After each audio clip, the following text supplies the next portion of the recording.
To set up your blind hem, first of all, measure the distance that you want to put up your hem.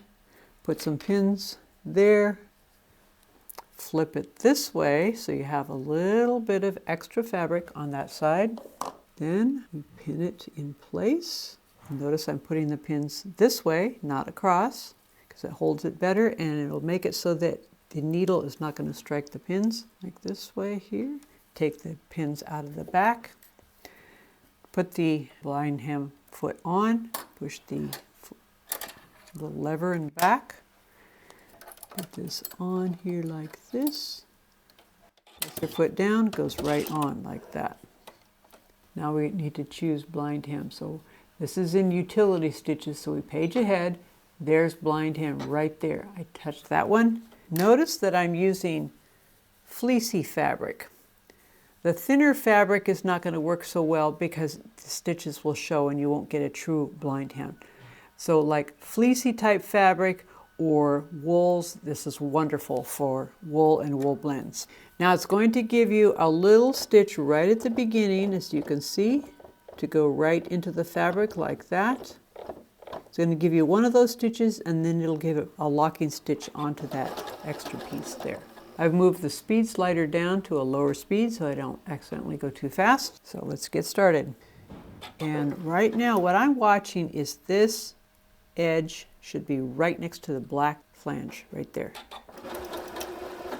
And you can see even with high contrast thread, it's a true blind hem. Doesn't show at all from the front. Now you can make adjustments. Right here you can make your stitches longer or shorter, closer together, further apart. You can also move your entire stitch to one side or to the other so that you get more of a bite into the fabric or less of a bite into the fabric. You could take your first stitch like this using your thumb wheel, and that shows you whether you need to move your stitch to one side or to the other. As an example, I've used some quilting cotton, stitched it out, and we can adjust this. So I have it all the way over to the maximum. Here I've taken really big stitches into the fabric, and you can see them really easily on this side. Up here, I changed it to the maximum the other way, and it takes really tiny stitches, and there are places where it's actually skipped stitches.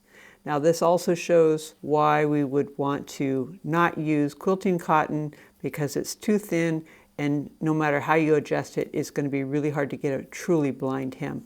Also with woven fabric, you want to finish your edges before you do a blind hem.